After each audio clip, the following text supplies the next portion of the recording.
A new power is rising. Its victory is at hand. This night, the land will be stained with the blood of the spark plugs. March to the playoffs, leave none alive. To war!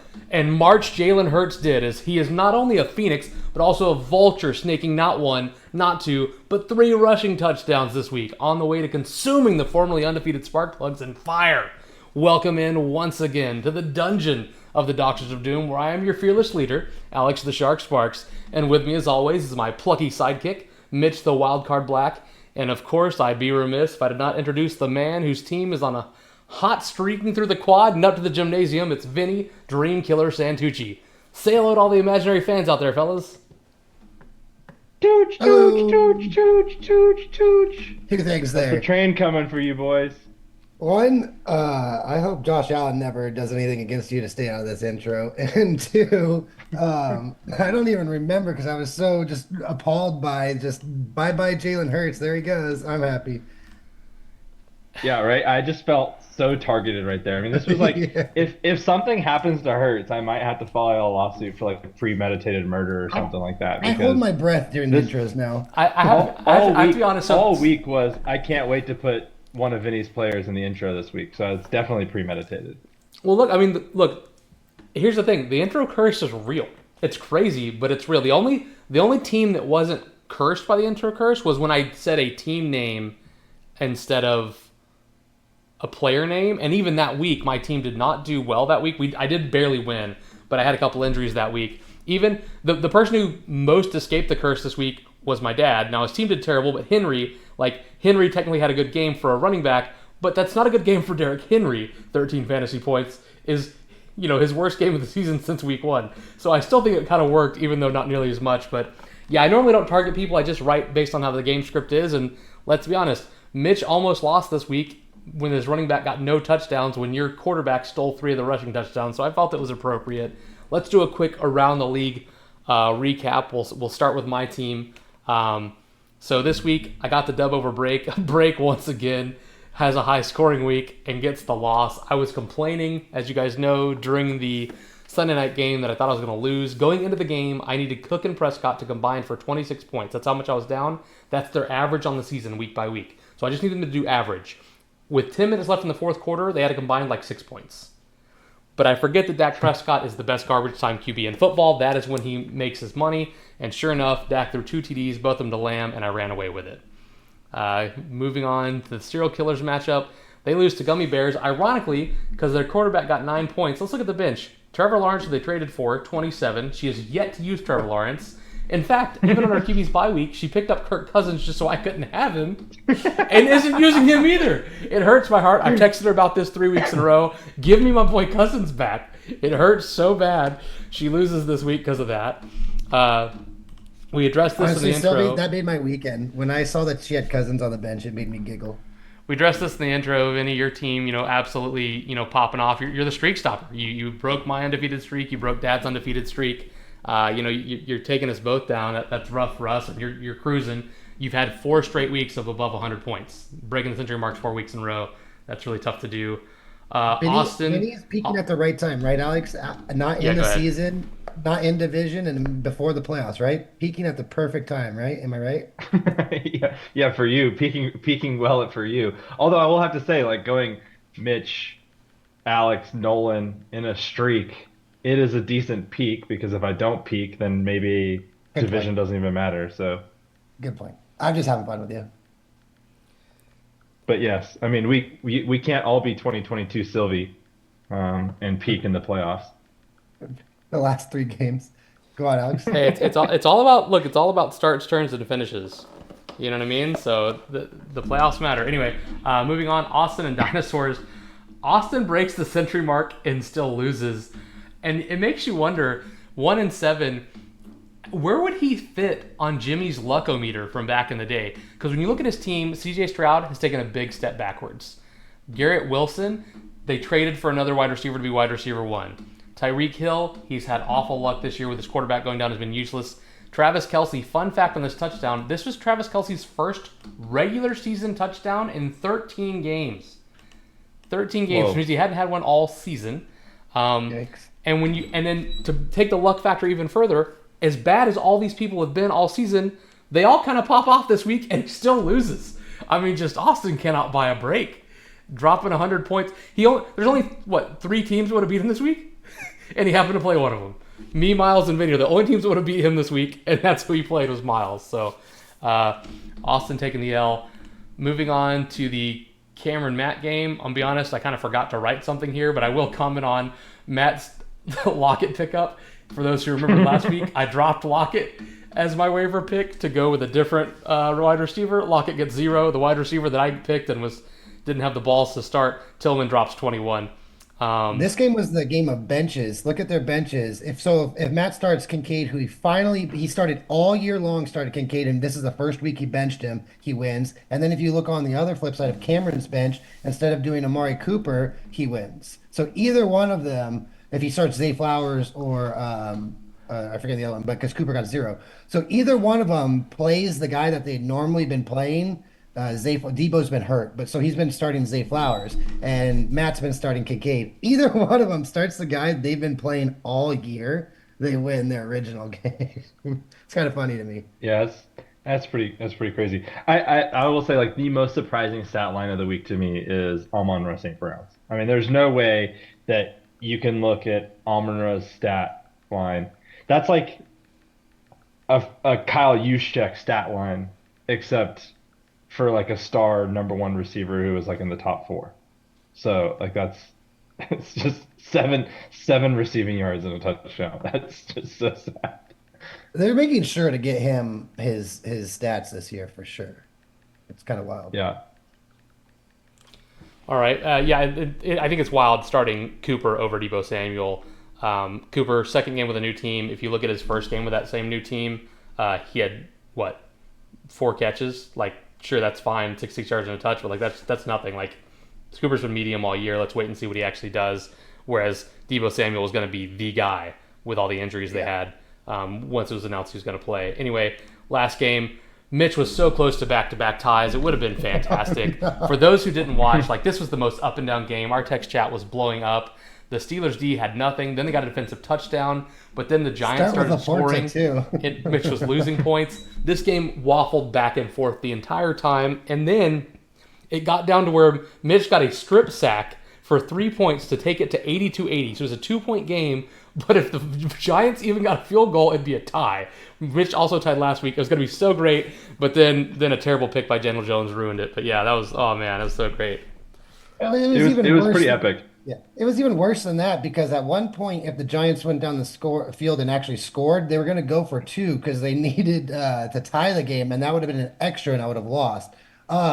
The funniest part of the weekend is that the Lions have to be trolling me with Laporta. I don't even want to go into that, what happened to there. And then the other thing is Barkley, if he hands the ball to Ertz one more time in the end zone, and then Ertz thinks he's so cute handing the ball back to Barkley after they score, like, I'm tired of that little fun relationship they have going on there. Just score, Barkley. Please get some touchdowns. You know what actually is hilarious about that is I saw something this week and it was like a clip from Saquon and he actually enjoys the tush push, which I'm just like that is like such. And I'll never forget after week 1 where Barkley had like 4 touchdowns. You're like, you think that they're gonna do the tush push when with Barkley in the backfield, and they had like 5 tush pushes last week. Well, they did. They like, I think they doubled their team. They only had like 6 or 7 going into that week, or so. It was something low. The other thing is, like, Ertz has something like 30 rushing touchdowns in the last 2 years, and they're all from the tush pushes. I just figured there had to be some kind of mean to the regression, or go slow down on that. Also, the other thing is too, Barkley runs down the field for like all 60 yards to solidify the game. Like, Ertz couldn't even complete a pass. It was all Barkley, and then Barkley gets stopped on the 2, and they tush push 3 times. And it's like, yeah. I'm like, Barkley did everything to get down the field. Laporta, I need someone to offer me a trade for Laporta because I can't start him the rest of the year. It's not good for my blood pressure. I don't take my blood pressure, but I know it's not good. The craziest thing about Laporta is, like, we talked about this a lot last week, just like how bad he's been. We mentioned it on the podcast. The first touchdown the Lions threw to a tight end this week was not Laporta. It was a different tight end. The Lions' backup tight end caught a touchdown, and we were just dying laughing because, like, the whole joke about, like, oh, it's National Tight End Day. Like, I don't know what the hell that is, but they made that up, and it worked because the tight ends had their best week of the season. The most yards, most touchdowns, most everything. Tight ends popped off. But the fact that the first touchdown the Lions threw was to a backup tight end and not Laporta was just so classic. Not to mention, actually, I Actually, think I led the whole podcast last week into like trying to walk you guys into Laporta's finally going to have a good week. And the first touchdown goes to the right. And then the second touchdown, Laporta scores and is called back on holding. Go on, Vinny. no, I was gonna say I'm pretty sure I saw something um, this week that the tight ends cumulatively set a 1 day record for most receptions among tight ends on tight end National Tight End Day. I know they set a record for the most touchdowns on National Tight End Day. That's just that 1 day, but I'm pretty sure it was like the most receptions in a day ever, just in general by tight ends. Yeah, yeah, yeah. And George Kittle had a catch. It says a new tight end record for catches in a single day. Um, so yeah, National Tight End Day. It was scripted. Dan Campbell, big tight end guy. That was your one shot, Mitch. So thank you. Like if he scores 5 points, which is like his above his average all season, you lose. So luckily you Yeah. get Laporta on National Tight End Day.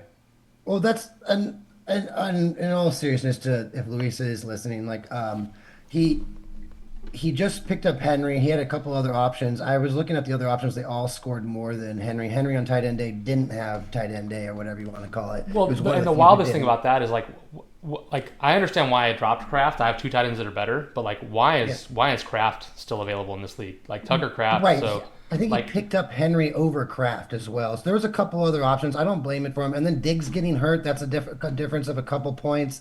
And then what was the last thing I remember happening in the game? Oh, he didn't know if Daniels was playing till starting time, right? So he picked up the Bears thinking it's going against Mariota. So again, in fairness, I do feel like I kind of an 84-point win feels awkward, but I need what I can be given for the rest of the year.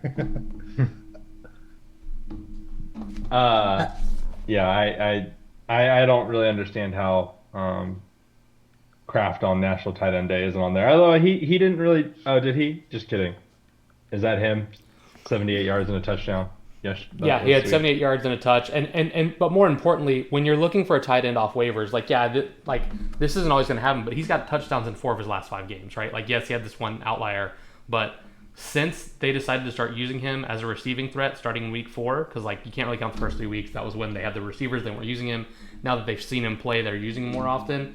He has No. been often targeted on some of these longer routes and red zone routes, and I mean that's what you want out of your tight end. Like in a year where tight ends are down, historically down, you want guys who at least get the ball around the red zone because you can win your games by having your tight end do something for you, right? Like by having your tight end, doesn't matter if they didn't play. Like Mitch is a perfect example. Laporta's 50 yards isn't great, but he had a tight end, he had a touchdown, and that's what made the difference. You know what I mean? So 100%. And Yeah, sorry, I'll go. I wasn't going to really bring it up because I wanted to leave Tucker Craft on waivers for myself. But if you go back to the week you dropped Tucker Craft, you were doing the Pitts thing and you had to buy. I was going to pick him up, but I played the waivers and picked up Hawkinson instead. I was going to always pick up Craft there and hold Craft, but I wanted the upside on Hawkinson. I wasn't sure if Craft was going to, come back down to earth, what blah blah blah. You had dropped him for a reason. I didn't really think Pitts was all that better. I asked you in a podcast a couple weeks ago. I said, "Is Kraft your guy now?" Because that's how I felt about Kraft. The problem is, I'm so stubborn with Laporta, and it's actually just kind of funny now. But I'm so stubborn with Laporta, I don't have the fortitude to bench him for a waiver wire. So I've been doing that. But I'm like Hawkinson. I know last year had close to like 40% when I was looking at target shares. He was like top 12 in league per team target shares. So I know Hawkinson. I was like, I'm going to take him on the upside. I'm going to leave Kraft on waivers. And then every day I go and look on it, I'm like, how is Kraft still there? How is Kraft still there? So I didn't bring it up first, but I'm going to double down with you, Alex. I 100% would have owned him 2 weeks ago when you dropped him. I was like, okay, this is Alex having to drop him due to Alex's team is so depth that kind of like Austin early on had to play waivers for running backs. I'm like, I have to take advantage of the time because this is one of those things where Alex is going to be able to drop a good player and get him a couple weeks later back on his team. No, that's not going to happen on my watch. But then I was like, oh, it's Hawkinson Kraft, and I made the decision. Well, and Well, I mean, I'll have technically you it could know, still like, happen on your. I also still have 2 tight ends. I 4-3-1. just picked up better ones because I went and grabbed Kate Otten. Yeah, well, I wasn't sure if Kate Auden was just a beneficiary of last week. I just don't know who's around here, and once they go through the week, they're going to script it better. Also, all the tight ends did better this week, so I would love to see how Auden does in a 3-week sample size with the new wide receivers / when Evans comes back in 3 weeks. That Yeah, is a for great sure. pick. I Alex, don't get me wrong. mean, you'll notice that I picked him up. He scored 20 points. I didn't start him, and that was the right call because Pitts got me 21. Pitts has just been like a focal point of the offense lately in Atlanta, which is great for me.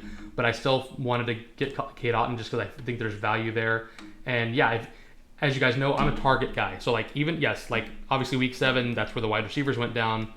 Week 8, they didn't have the wide receivers. But even if you go back before that, 8, 9, 6, like these are big target numbers for tight ends. Whereas like with the Kraft we just looked at, he had like 3s and 4s for his target numbers. I like guys who have the ball thrown to them because the ball's thrown your way. There's a better chance you're going to do something with it. I feel like Baker is someone who finds someone he's comfortable with and throws them the ball. That's how he's always been, no matter where he's played. And his comfort person last year was Mike Evans. This year it was Chris Godwin. Neither of those guys are around, so the next guy he's most comfortable with is going to be Kate Otten. And that's kind of what I banked on, and it was the case. Now, I still might be starting Pitts over him just because Pitts has been playing so well, but Pitts is going to have a bye eventually, and there's no reason to let someone else pick up a star tight end off waivers when tight ends have been kind of a vacuum so far this year. So. Well, it's funny. Yeah. Cameron has 3 tight ends, but you have the only 3 good tight ends, and you had to drop one of them. Yeah. Well, Actually, that someone brings still up have 3 a kind kickers? I mean, that was the issue the other day, right? Someone had 3 kickers at Oh, one wait, is point. it kickers or tight ends? I He's apologize. got No, 3 good, kickers. Dang, Kickers, I messed yeah, up the joke. still has 3 Ah, kickers. dang it. And again, Narvison's still not playing football. Just so we're And he clear. still has better talent or depth than me at running back and wide And the best receiver. part is he responded in like our group chat. So like he knows we talk about fantasy football. He's in a fantasy football group chat. He replies to it, so he reads it. Like he obviously set a lineup. So it's like, how do you not realize you're like, hey, maybe I don't need 3 kickers? Yeah, I just think well, maybe he just really likes Narvison. Pinheiro, I mean, let's be real. He's rostering the kicker on the worst team in the NFL. Yeah, what's sure about that. actually worse? That's a great point. What is worse, rostering Narvison, who's not played in weeks, or rostering Pinheiro? Which one of the who's actually playing? Which one of those is worse? I'm What's probably more going to have to say insulting- Pinheiro. I just don't understand how he has a better team than me with 3 kickers. I just- Oh, speaking of quarterback play, I forgot to mention this in the Chris versus Sylvie matchup. Mahomes finally scoring some fantasy points. If you look in this right column labeled touchdowns, you'll notice that there's a lot of 1s and 2s and 0s. Last 3 weeks? I mean, he didn't play week 6, but like a couple of weeks of goose eggs in a row, he finally gets on the touchdown board. If he only has 1 or less TDs, he loses. But the Raiders did him solid by spotting him some touches. So.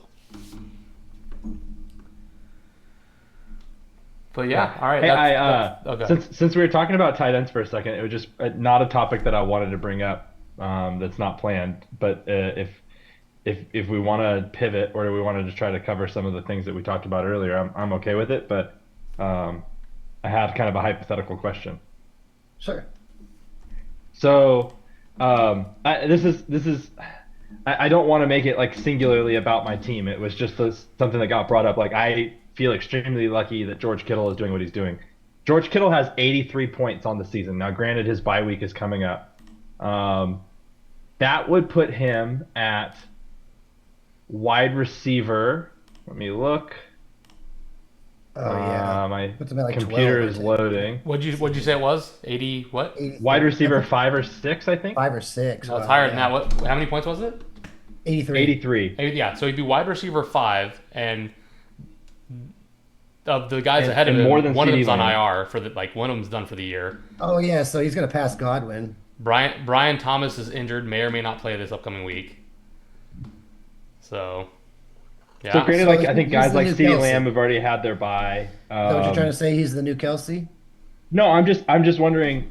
Okay, not necessarily. I'm just using Kittle as the example. If you knew that there was a tight end through halfway through the season, let's even call it. Let's play it safe. Would be a top 10 wide receiver at the midway point.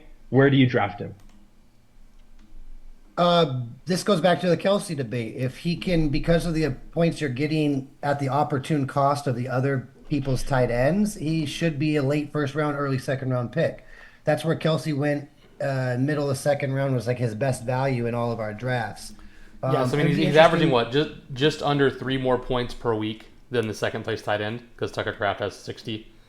So he's So got. actually, right next to it has the average. He's It's, averaging he's four averaging points four and per a half. game more than the Four, second yeah. guy. Is that Like 'cause- that's is that because of buys? That doesn't make any sense. There's I'm been not sure, but eight. if you There's look been at the 8 weeks, and average, this is 23 points, 23 divided by 8, and yeah. I don't know. You're right. That doesn't make sense. mass, Uh, quick mass, Alex. Well done. yeah. Besides Uh, the math not matching out, but yeah, if we can go back to like I'm trying to get my computer to load, of course, great timing. But if you go to 2022 tight ends, what is it? Kelsey had an 11.7. What is Kittle's average right now? 11.8 Okay, according so to he's this. That doesn't seem right though. I don't remember needing to start anybody else. So it looks like their average was on 7 games, but I'm pretty sure he's played 8. But if you go to 2021 and 2022, it says here Kelsey's is 11.8 and 10.8. So he is on pace for the Kelsey type years that where we drafted him. I mean, some people took him late first round all the way to the middle of second round. So I'm answering your question with because he's a tight end and because tight ends, I've told Miles this many times in the last 2 years. Miles last year took Mark Andrews in the fourth round and it might have costed him the division. I trust me if you want to get Miles on here. I tell him there is no tight end not named Kelsey that is worth a pick in the first 4 rounds. I went Laporta in the fifth. I would have gone Kittles in the fifth. You and me took him back to back, Vinny, in the fifth round. I say this Yeah. all the time. There is no tight end not named Kelsey worth the first 4 rounds. And then Austin, the last 2 years, has taken him in the first round 2 years ago and the third round, and that has costed him. Yeah. And so look. Alex, so I did check. Kittle missed week 3, so this is a 7 game Okay, that production. makes sense then. Okay, so let's look at 2021 top tight end 185 points, 2022 top tight end 108. So the 11.65 is the average in 2022. 10.88 is the average, What's and 2020? 8.47 last year was a huge down year for tight. I mean, he's on pace to be the best tight end. What about Uh, 2020, Alex, real quick? Can you click 2020 for me? sure. 13.33. That was when Kelsey really popped off. Wow, yeah, that's So, wild. but best one in the past few years. Yeah. But So see, that's what I'm look saying who is has. I don't Yeah, yeah, sorry. I really I don't want to make this a humble brag because I think I've admitted on here multiple times that if you didn't take Laporta, Mitch, I was taking him. So it was just a matter of how the rounds fell. It's just Oh, it's crazy to think, I was like, dang, he scored a lot of points, and I looked at this earlier today and realized he's averaging like 11.9 points. It puts him at like wide receiver 5 or 6, and I was just like, if we all knew that, this guy's a first round pick, in my opinion. Like he's a Gronkowski, for Kelsey sure. pick. Like The he's the going. reason I went one pick ahead of the reason I went Laporta one, and then you went Kittles right after me. The reason I passed on Kittles was one, the sample size favors Kittles a lot more than Laporta, but maybe the sample size is just going to keep increasing with Laporta. So it's like I couldn't underestimate that, but it was all just the injuries with Kittles. The only reason I went Laporta over Kittles is just because I was so afraid of having to have two tight ends rostered all year long. It's worked out greatly for you because Kittles hasn't only taken one game off or something like that. But I figured, we always make fun of Adam because Adam's had Kittles for the last 3 years. And we're like, Adam, good luck to burning a second tight end roster spot when tight ends don't score that much. So it's like, that was my biggest fear with Kittles and now I'm holding two tight ends right now as we speak anyways. So who cares? Well, and then Yeah, NFL is, yeah. is what have you done for me lately, right? This is the what have you done for me lately league. Like there are plenty of guys that you think will pop off that don't, right? Like based on last year, but you have to, you can't just draft someone like, oh well, that historically they're really good, but they had a down year. It's like, well, they might continue to have down years. They might continue to get hurt. Like look at Cooper Kupp. Yeah. Like Cooper Kupp's a great player, but like he's not on this list because the last couple years in a row he's been hurt. Right? Yeah. So George Yeah. Kittle coming into the season, he'd been hurt for a couple years in a row. Now I will, full disclosure, I will say to Vinny, Kittle was my tight end one coming into the season on my list. He was the guy I was most targeting. You guys took him before I did. That's why I ended up, quote unquote, stuck with Pitts. And I felt pretty stuck with Pitts up until, a couple weeks into the season. He started to go well, and I'm very happy with that pick. But at the time, little concerned about it. But let's, if you guys are done with tight ends, we'll move on to the next topic, if that's cool. Or was this the segment you wanted to talk about, Vinny? Was the tight end segment? No. That was just something that was like segued off of the conversation. Okay, so let's talk about some big NFL news today, because we are a fantasy football podcast and how this affects fantasy. So a couple major things that were announced today. One I'm going to start with just because I'm ranting about it right now. Anthony Richardson. This guy, what is his deal? He gets benched by the team for good reason. So they're saying that the reason he got, for those who don't know, he took a play off in the middle of a professional football game because he was tired. He didn't say he was hurt or injured. He said he was tired, which, a couple of life lessons to learn. If you're ever an athlete, you never tell them you're hurt, right? In the middle of the game, you don't show that pain. But if you ever do have to come out of the game, then it's the biggest injury of all time, and you're epic for coming back from it. Have you ever seen Ted Lasso, when the guy goes down and Roy holds him down and then helps him up and makes him limp afterwards, even though he's not really hurt? It's so you look like you got really hurt. And then, oh, yes. When people take a dive in soccer, they get up and limp, even though we both know they never got hurt in the first place, right? You have to sell it. You can't tell the media, yeah, I was just tired, bro, so I took the play off. Personally, though, I don't think that's why he got benched. They got benched because he sucked. He's had 4 touchdowns and 7 picks in all the games he's played. Joe Flacco, on the other hand, who's only played 2.5 games, 7 touchdowns and 1 pick, right? So I would be starting Flacco anyway if you're trying to win the game.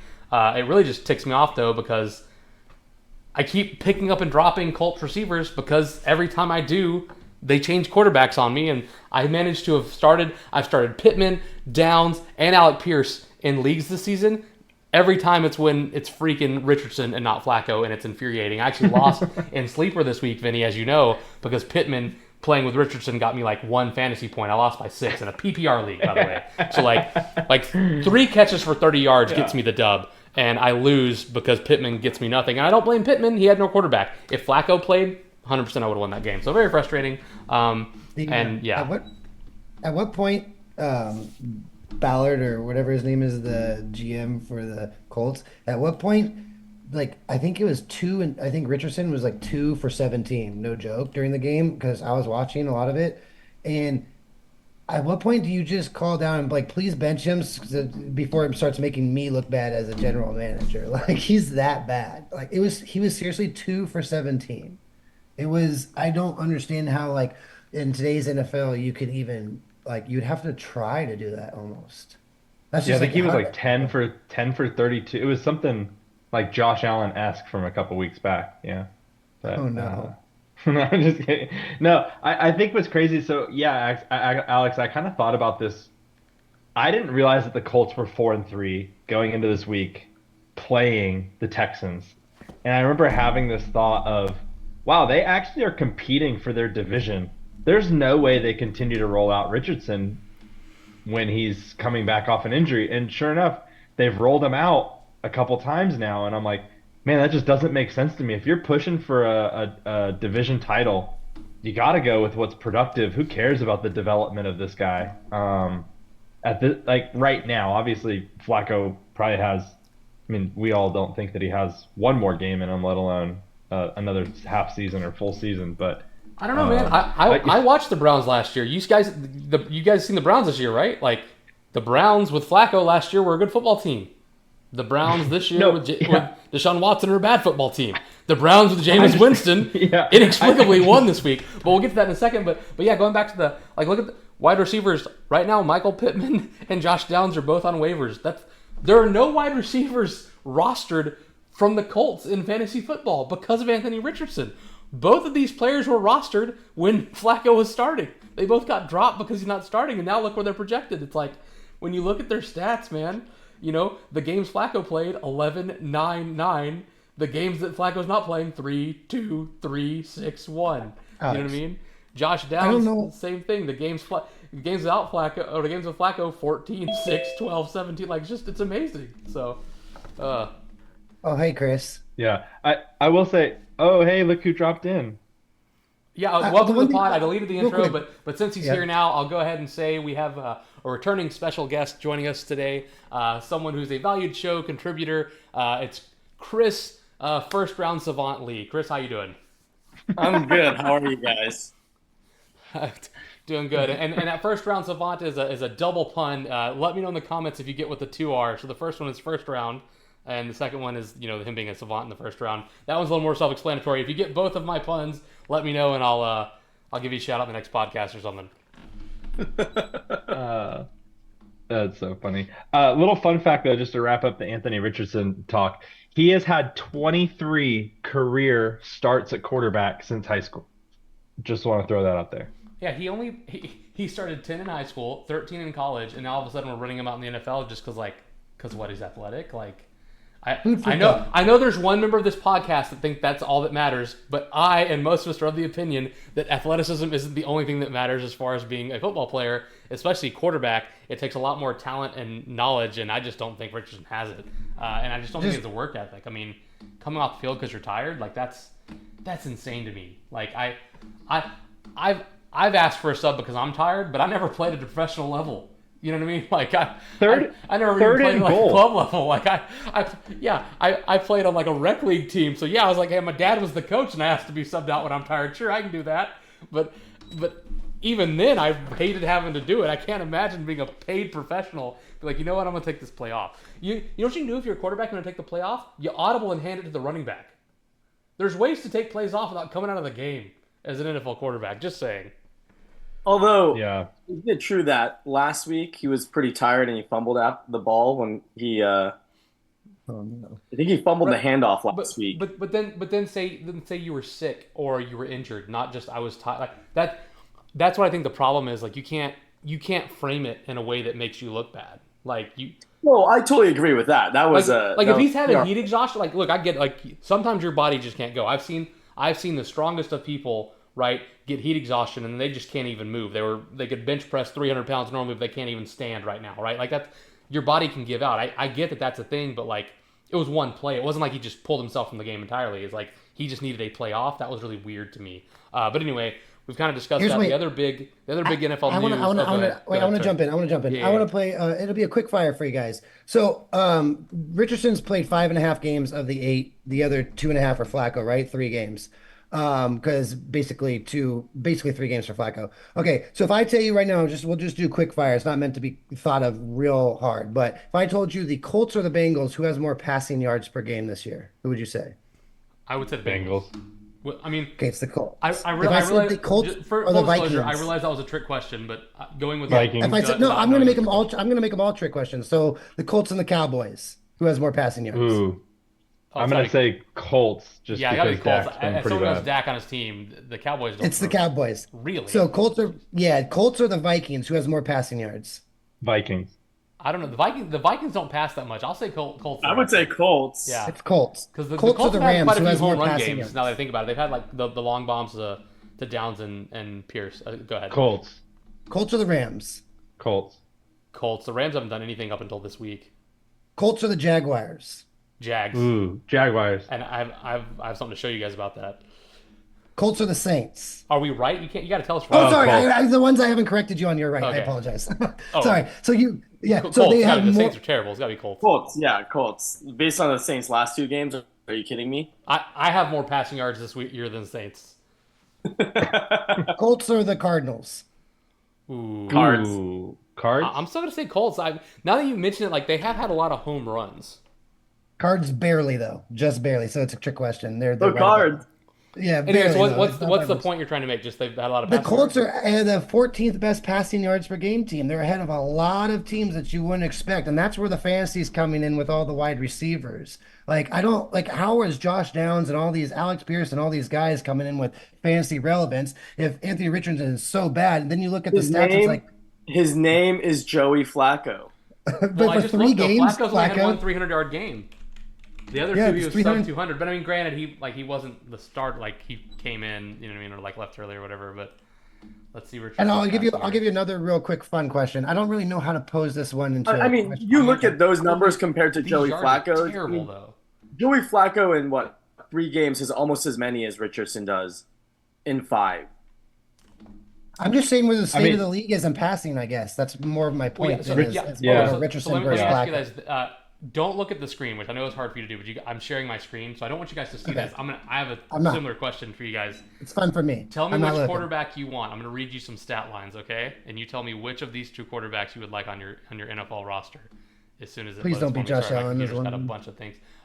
So one quarterback has 1,400 yards, 6 touchdowns, and 8 picks. The other one has 1,500 yards, 9 touchdowns, and 3 picks. Which one do you want? Obviously the latter. Quarterback B. Quarterback B. So Is the you first one obviously you Mahomes? guys all want Trevor Lawrence over Patrick Mahomes. Yeah. For sure. Oh, no way. Absolutely. No way. More yards, more TDs, better QBR, less picks. So you guys all want Trevor Lawrence over Patrick Mahomes. And that's just to goes to show you that, stats can lie. Like, I mean, obviously, like, look, if any of us are building a team right now, we're all taking Mahomes over Trevor Lawrence. But, stats can lie a little bit. But also, it's been kind of a crazy year. And also, sorry to you, Chris, since you're here, why don't you go ahead and talk about your boy Mahomes? Those are not good stats for your quarterback. Hey, that's okay. Mahomes helped me get a win this week. He did. We were sweating bullets for a little bit. Thought that the Pickens train was gonna, get through our solid defense here, but 2 touchdowns called back, and here we are, second win in a row.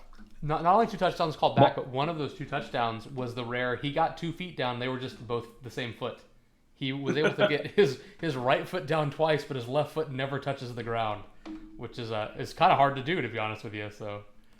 Speaking I mean, of Mahomes is athlete of the year over Simone Biles and Caitlin Clark and Shohei Ohtani. So you got to give it to Mahomes, right? Wait, hold on. Before we get into that, hold on. Okay, I have a fun one for you guys that I've been trying to figure out how to pose into a question, but I don't know if I really can. So I'll just let me walk you through it real quick. In 2020, the leading league in yards gainer, whatever, it's the Kansas City Chiefs at 405, and that's with Tyreek Hill. 2021, it's the Cowboys and Brady's Bucks are tied at 405. 2022, this is yards per game. 2022, last season with Tyreek, the Chiefs and the Bills are at 405, 408. 2023 was the Dolphins at 401. What team do you think is first, and how many yards per game do they have this year? I'm gonna say the Ravens at like 390. Yeah, Alex? I'm gonna say the Bills. Oh, could it be the Bucks? I'm gonna say that's a good point, but I've already guessed the Bills, so I'm not gonna change my guess. I'll guess the Bills at like 380. I am with you. I want Alex. to renege. I want to go. with you, Alex. But... I want to go Bucks. I want to go Bucks at 400 even. Chris? You guys go ahead. I wasn't really listening to the question. That's I'm fine. sorry. The answer is the Ravens, and they're at 455. Whoa! That's what's going on right now in the NFL. And that segues to our other big news of the day. For those who don't know, and if you don't know, you should hopefully listen to this before waivers go through. Deontay Johnson traded. Panthers deciding to sell the farm. They traded Deontay Johnson to the Ravens for a 5th round pick, and they had to give up a 6th round pick as part of the deal. So the Ravens basically just had to trade down one round in the draft and added Deontay Johnson. Which, I mean, yeah, it's an expiring contract. I get it, all that. But, like, that's kind of just free money right there. I don't know what that's really going to do for fantasy. The Ravens aren't really a great, like, pass-to-receiver team. However, giving him a possession receiver target, who knows? Maybe that can help. All it can do is help Lamar. So if you have Lamar, you got to love it. If you've got Zay Flowers, Mark Andrews, you probably hate it. What do you guys think about this trade? Yeah, Honestly, I didn't really understand it. I just think Deontay, it doesn't make sense. I mean, it kills Deontay's value. I read somewhere that they were like, oh, they're frustrated with Bateman's drops. And I'm like, isn't that the reason that the Steelers basically didn't want to re-sign Deontay Johnson? He got benched multiple times because of drops. So it's a weird move. I think he's going to elevate that offense.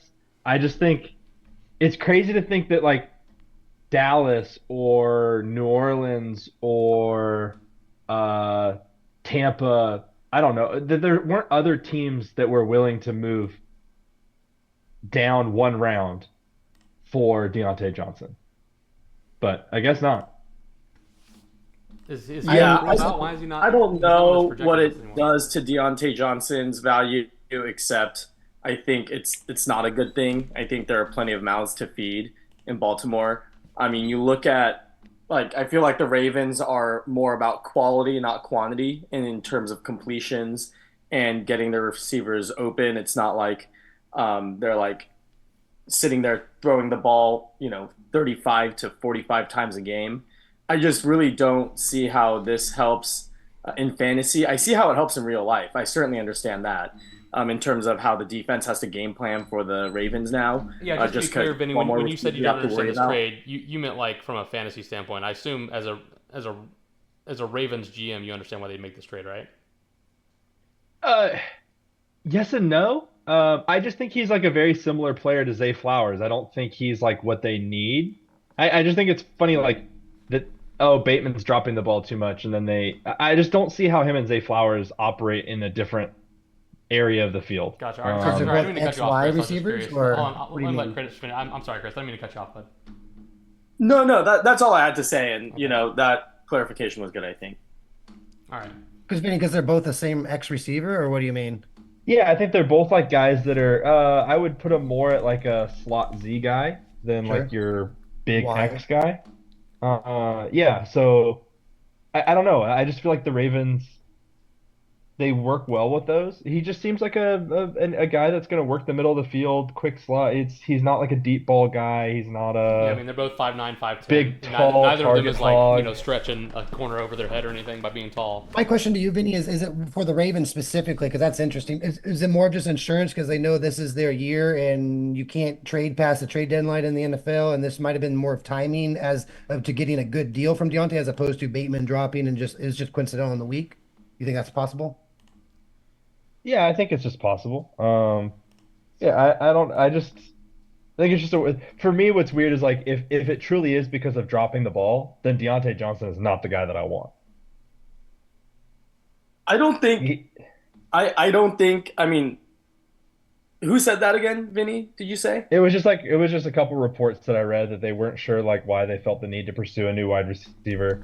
For sure. Um, and then there was like growing concerns over Bateman's drops, and they were talking about like the long bomb that he dropped, which if you ask Lamar Jackson, it was the sun apparently was in their eyes like half the game. So Yeah, I don't really see that as a situation in which like I don't know if I believe that, I guess.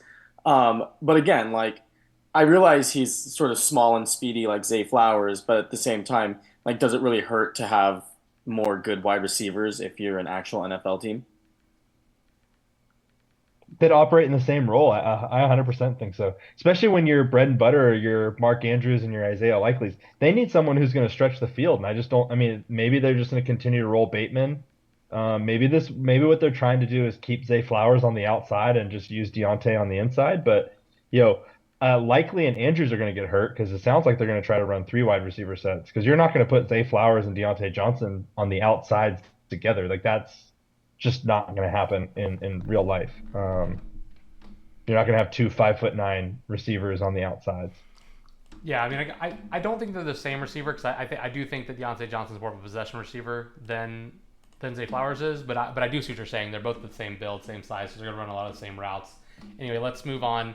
Those are kind of the two big NFL news for today. Vinny, you said you had something you wanted to pitch, so why don't you go ahead and throw your spot out there while we got Chris here. Yeah, yeah. So I was maybe taking a little bit of a play off of Mitch's over under for wins in Vegas, and I will say that there were a couple games in the past couple weeks that made me think, let's evaluate teams and their record based on the amount of points they scored. So I am going to list a series of points for one team, and you're going to tell me how many wins you think that team has. Sorry, you're gonna do what again? Exactly? Say that again. So I'm going to read, so fantasy football wise, for Uh-huh. our league, for DoD, Uh-huh. I am going to read a team's points that they've scored, and you're going to tell me what you think their record is. Gotcha. Okay, I know where one of this is going, but go ahead. All right. All right. Are you ready? Yep. Okay, we'll start with a couple low-hanging fruits just to kind of ease us into it a little bit. All right, 100, 79, 45, 82, 56, 77, 96, 50. That team should have two wins. 3 and 5. Chris? I 3-5. I'm with Alex. That is 1-7. The Aussies. That's the Aussies. Yeah. I mean, I did talk about it in is the the intro. The Aussies. Aussies have been very unlucky. Vinny, don't read the last week because we have those scores on screen. So Yeah. So yeah, that's that. Remember when I said earlier, like that was going to be my giveaway. I need to try to figure out to bury the most recent week because I feel like everybody kind of yeah, knows just the don't most read the most recent week. Yeah. So I read it. I just kind of I'm throwing it in random places. Can you read me Adams? So no, this is we're not gonna go out of turn. All right, you All ready right. here? So 70, 60, 89, 79, 63, 78, 71, 104. Wow, that team should have one win. Yeah, I mean, I know there's only one in 7 teams, so I'll say 2 and 6. I'm Chris? going 3-5. That's the 3-5 gummy bears, baby. There they are. Yeah. Overachieving gummy bears. Gummy Bears. Okay. All right. Well, I Here we will go. say Here's one a- of his wins was the So, 89 win. wait, Oh yeah, you're just mixing in Miles the and last Adam score. are going to get totally screwed in this game. Yeah, Go on. Yeah, keep Okay. going. Okay. You ready? Yeah. Let's go with this one. All right. 81, 96, 102, 95, 105, 109, 78, 97. 7 So and they should 1. have 6, 7. Yeah, they should be 7-1. 6 wins, 7 wins. I would Chris? say 5. That is the 4-4 Flying Penguin. I was gonna God. say, yeah. So full disclosure, so I beat Break this week, and I saw the breakdown. Break has a better breakdown in this league than me. I'm 7 and 1. He's 4 and 4. That's insane. Yeah. Look at, yeah. So I was like, okay, this is great. All right, let's keep it rolling. Let's go with Wait, hold All on. right. Before we keep it going, Alex, can you go to standings, go to overall? That should be Adam's record, and look at the points against. Well, Like, hold on, I don't want to ruin Vinny's game. Let's finish Vinny's Oh, game. and sorry. then we'll go. Sorry. actually Sorry. standings actually would probably be better than the current week if we're being honest. So Well, it's going to show. because you won't be able to see week to week. I mean, it's going to show everyone's score. I can just go like this. There we go. No, I mean standing overall, like so you can see points against, but yeah. Yeah. So okay, here's one. All right. Let's do 85, 94, 57, 92, 117, 84, 100, 116. They should have 6 wins. 7 and 1. Maybe that one's me. I thought one of these was going to be me. That sounds like a 6-win team to me. That is the 7-1 Spark Plugs. Oh, spark plugs. Okay. Yeah. Okay. Moving on. Let's do 71, 117, 89, 92, 117, 77, 78, 90. 4. 4 wins. Let's go. Five win 5. team? 5 and 3. That is the 3-5 Team Dinosaurs. Ooh. Wow. All right. Next one. 97, 81, 86, 113, 81, 114, 79, 83. 4. That one's 7-1. That one's me. It sounds like a 3-win team, but I'm going to say it's a 5-win team. That is the 7-1 Yeah. Sharks. Oh, Boys, no. How how much much do I have Defense, to preach? boys. How much do I have to preach? Fantasy D, my friends. Fantasy Fantasy D, baby. And hey, give it up to Fantasy Sylvie, by the D. way. Better fantasy D than me. Sylvie's held opponents to less than I have. So, I mean, mad props to her. Mad props The thing to is with Sylvie. Adam, we were all shocked with Adam's run of line with Vinny's game, right? He has 723. Look at Nolan and my points against. Nolan is the real champion this year. 750 points against and 750 points for. He's playing a different fantasy league than the rest of us. And I'm 730. Adam has 723. That's 7 more than Adam. And Adam's been royally screwed. That's wild stats to think about. Even Chris has 700. Yeah. Yeah, but Okay, I want to point, but just for full disclosure, like, yeah, obviously, look, Vinny has the most points for. Break has the second most points for, so it's crazy that he's doing poorly, but it's like, third is my dad, fourth is me. I'm still fourth overall in points for. So even though I've had some up weeks and some down weeks, it's not like my team hasn't scored points. I'm fourth in points for. No, 100%. I'm not saying. The big outliers break for sure. Yeah. I think the outlier is actually Nolan. But, Well, sorry, break, yeah. and then Miles, who's currently in last in his division, and he's in fifth. He has the 5th most points scored, and he's in last in his division. And speaking of the bet, he's still closer games back than me and Matt are. Matt in second Yeah, place that's in our true. division with 3-4-1, the tie helping him out, and you as well 4-3-1, the tie helping you out. So We're both kind of farther fun. back though than Miles for the pie bet. Yeah. All right, we have a few more. All right. Let's do 89, 84, 79, 122, 97, 59, 68, 109. 3 wins, is that me? 4-4. 4 or 5, but I'll go with 5 since Alex said 4. That's 3 That is the wins. 4-3-1 Avengers. Well, the thing is, I know there's only 3 people with positive records or sorry, 4 with positive records in the league. Only 3 of us have more than 4 wins. So, we've already Yeah. had 2 of those. So, Strength All of right, schedule, though, I thought I was going to have first strength of schedule, but Miles and Adam have a way harder strength of schedules. I think when you look at the preview matchups or whatever each week, it shows you who has the hardest schedules or whatever. And it's, yeah. Go on. Okay, next one. 92, 87, 53, 131, 92, 118, 101, 110. 5.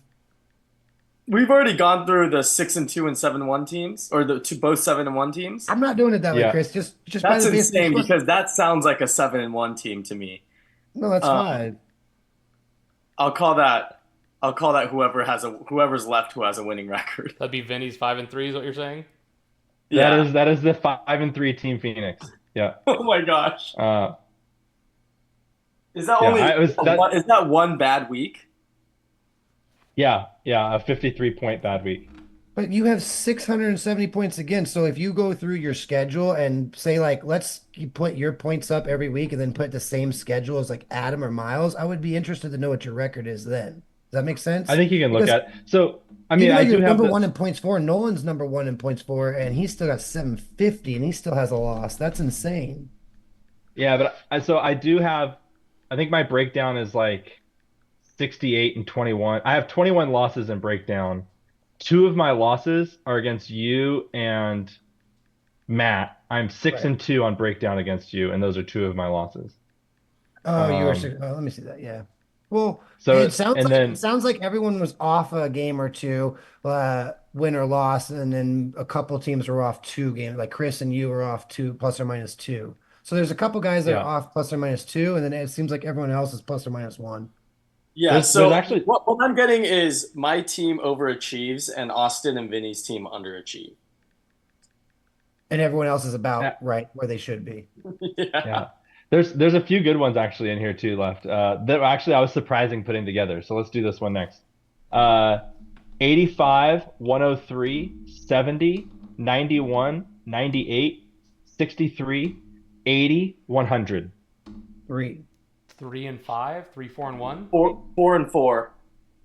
That's 3 and 5, Revis and Butthead. I actually was surprised. I thought that was kind of more like a 4 or 5 win team, to be honest. And then I'll share some stats with you afterwards here too, that I put together. There's 3 more teams left.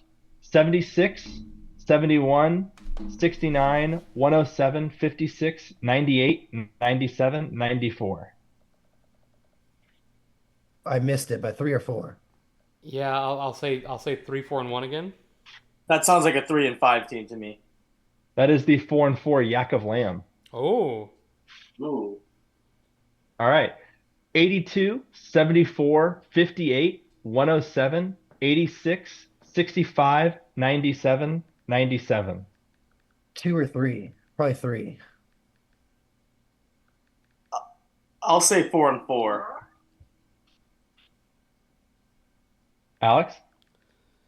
yeah, I'm gonna go 4 or no, I'll go 3-5 again. Wait, That there's is a 3, trade. 4, and 1 Professor Chaos. There's a trade in our league.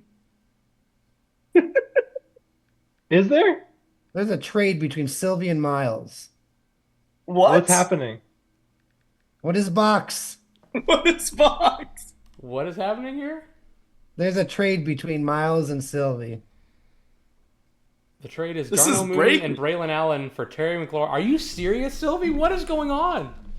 I She's now mean, pushing Oh, Terry McLaurin on the Miles, giving Miles a chance at the division. Well done, Sylvie. Wow.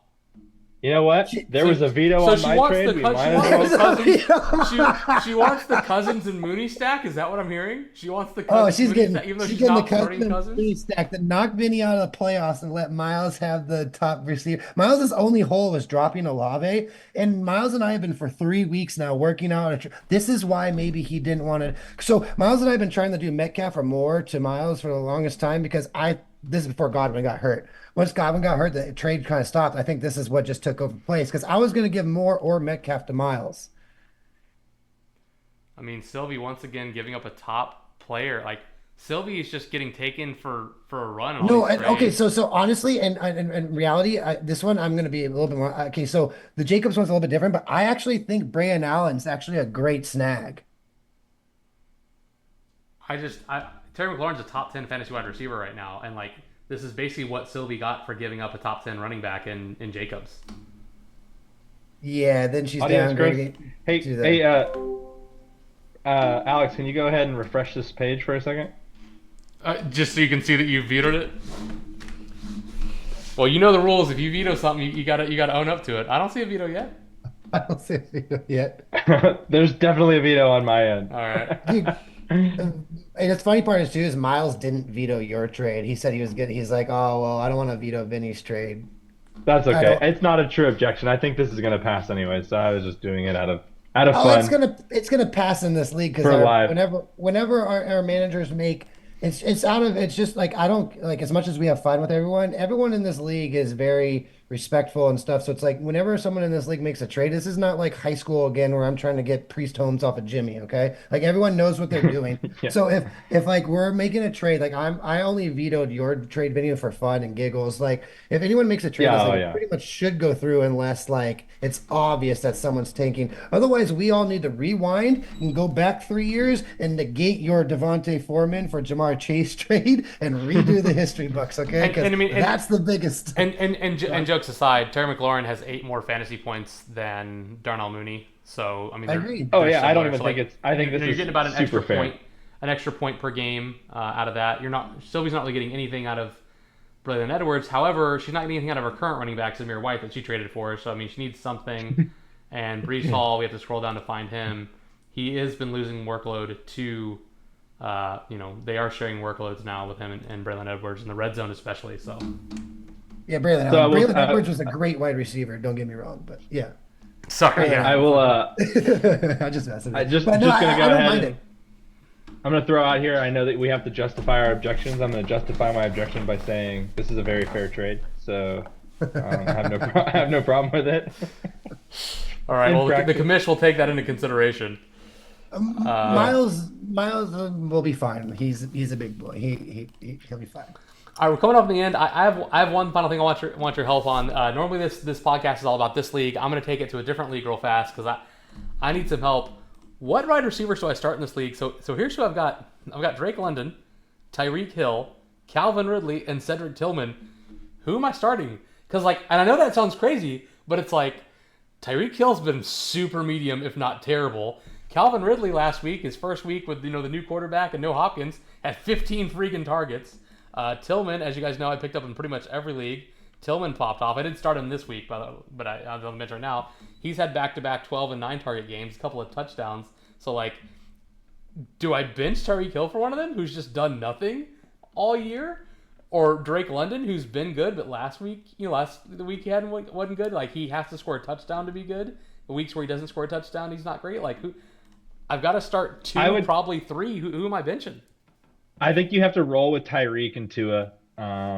You're going to bench Tyreek, and he's literally going to score 40 fantasy points. So I also had to give up. I honestly, I gave up Derrick Henry at the start of the year to keep Tyreek Hill. So yeah, that one There hurts. is no I'd be there undefeated is in this no league if I had done world that.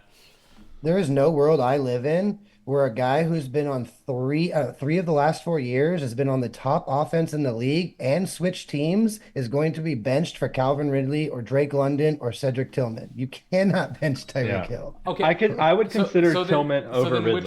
which one do I bench? Ridley, and it hurts me to say that because So I'm you not a think big. last week was a fluke? I don't think Ridley is reliable. He had a 20. Look at his week 2. That's a fluke technically as well. I think that's going to be Ridley's the type of player. He's a Olave and just a different uniform, different name. You're going to have to start him the whole year to get his production value. You just don't know when it's going to come. Right. Well, so full disclosure. So week 8 was a different quarterback. That's True. the thing, right? This is a different thing with my Tillman argument, and I hit that one right? Like, so You did. this week with Tillman, different quarterback. Amari Cooper was gone. The very next week, popped off again. So Maybe I just like Winston a lot more. For Calvin Ridley, same thing. First week with a new quarterback and no Hopkins. So does he run it back the next week? Because Are they going to be also losing 50 52 points? to 14. Yeah, they're losing 50 points the whole week. I that's think also they'll a run great point. first. That's also a great point. Although I think they're going to run first. He point. did I have think- 100 yards receiving in the first quarter, so that point is a little moot. But I think you ride your great fantasy manager status and you put in Tillman over Ridley and call it a W. Also, I want to point out Jared Goff, one of the first quarterbacks ever, I imagine, to score 52 points throwing for 85 passing yards. Yeah. After 85 yards, you're like, you know what? Go grab some bench, kid, because they had the game locked up. Yeah. How about the fact that was one of his top scoring weeks in this league with 3 touchdowns and 85 passing yards? Back to Vinny's guess on the yards per game overall. I know that includes running, but the Lions are right behind the Bucks at 4 and 5. So Vinny, you had a great guess on the Bucks. Alex, the Bills are like 12th yards per game. I was gonna do like a over under of who you thought had more yards or less yards per game than the Bills, but we're running a little low on time. But yeah, Bills. I hope the Bills jump up higher. But right there, yeah, Bucks and Lions are 4th and 5th. So I know, and they're number 1 in scoring. The Ravens are number 1 in every category except for points per game. That goes to the Lions. So I'm just not necessarily worried about Goff, if that's what you're saying. I like Goff, and you have Darnold on the bench. I think Goff will have better weeks where they score only 35 points. But yeah, I think it's just how the week went. All right, so then I have one last quick one then. Alex has kind of already answered offline, but Cooper Kupp or Amari Cooper for the rest of the season? Who would you roll with? Okay, so I want to take this real quick because the thing is, like, the same person who told me about Thielen to the Chiefs or whatever, and he's like, oh, I got used in the media, whatever. It was actually they traded Deontay to the Ravens, and then he's the one on record that was saying about the Stafford Cup thing, that Stafford, he was being used in the media again to push the Stafford trade, but it was all smoke and mirrors for Cup being traded or whatever. Anyways, I might be mumble jumbling this, but my impression is when we ask this question, Coop versus Cooper the rest of the year, are we including that he's going to be traded? Because like I'm almost convinced that he's going to be traded. If he's not going to be traded, the answer is not even a debate. It's Cup. Cup's the top guy that we've seen in a decade. You know what I'm saying? He is that guy. But if we're trusting that he's going to be traded or that he's going to be injured the rest of the time, then why would you not go with the consistency of Cooper? You just start Cooper every week and you're going to have a lot of great weeks.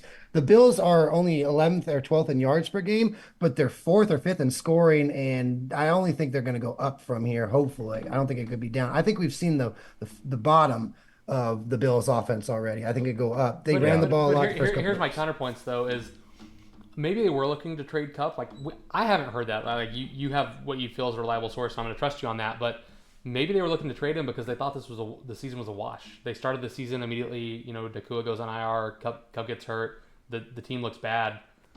They haven't looked bad the last couple of weeks. And last week they got both their weapons back. They looked amazing. They looked like a fantastic team. Now, obviously, you know who you play matters, but like they played the Vikings, and the Vikings D has been a really strong defense. In fact, they're on my fantasy team here. You'll notice they score a lot of fantasy points up until this week. When they played the Rams, they scored 2. The Rams are a strong team right now. I think you're more likely to be selling a guy like Cup if you're in a rebuild mode, whereas if you think you have a chance to win one more time, because a lot of people think Stafford's going to retire at the end of this year. Like, if Stafford's going to retire, this might be your last year to make a run. Maybe you try to make a run and then trade Cup next year. And then as far as, you know, what happens if he is traded, well, we don't know where he's going to get traded to.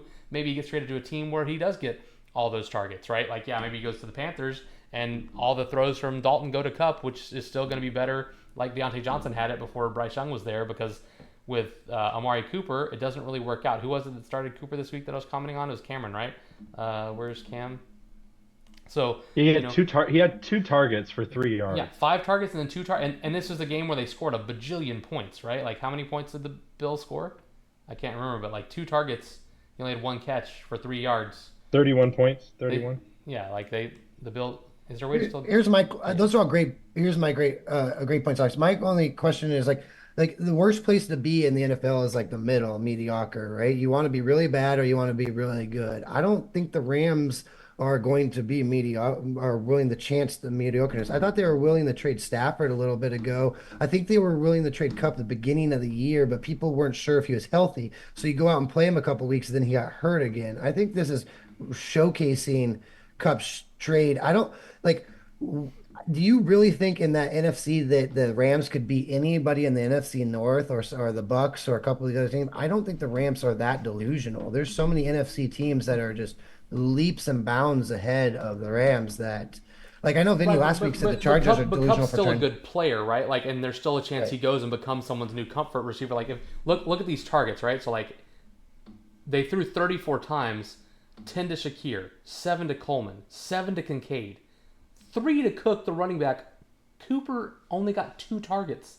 That's a lot of ground to make up. Are you telling me that he's gonna like? I realize he's only been on the team for a couple weeks. He might move up the depth chart a little bit, but it's hard for me to think that he's gonna go from fifth in targets up to second, which is what he would need to be a valuable fantasy But look receiver. who he's passing. He's passing two tight ends that split, and Coleman is garbage. It's easy to say Cooper could be up there in two, and Shakir doesn't even play most of the weeks.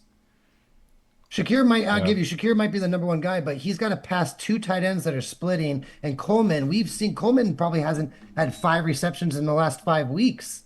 But Like and yet he's still got 5 more targets than Cooper is what I'm saying. Like I'm not talking about the catch rate. Like if Cooper had 10 targets but only 2 catches, I might be talking a different story. I mean that's still really bad, right? But like the amount of times your quarterback looks your way matters, and the fact of the matter is in this game they weren't looking his way. Yeah, I don't know. Yeah, I want to see a couple. I think Cooper is exactly. I agree. He's gonna have some bad weeks because of Josh Allen, but I think he's just a guy I can confidently plug and play, and then I'll just get his fantasy for the year rather than playing the weeks of, oh, do I start Cooper this week or do I not? Cup, on the other hand, is a world beater and a league winner on the Rams with Matthew Stafford. So yes, I get what we're asking, what the question here is. I'm kind of changing it a little bit, but I just where there's smoke, there's fire. I don't know where I don't make, I guess I'm not as confident that you guys are where the Rams are and they are as a franchise. I figured when I identified buyers and sellers for the last 2 weeks, it's easy to identify the Panthers as sellers. That's easy. But I think the Rams are actual sellers, and I could be wrong on this one for sure. All right, that's got to be it for our show today, though. We got to wrap this up. Any final thoughts before we wrap it? We got to end the pod here, boys. Oh yeah, no, No, we it was could. a Yeah. good episode. Appreciate you, Alex, and your great intros and leading the forum.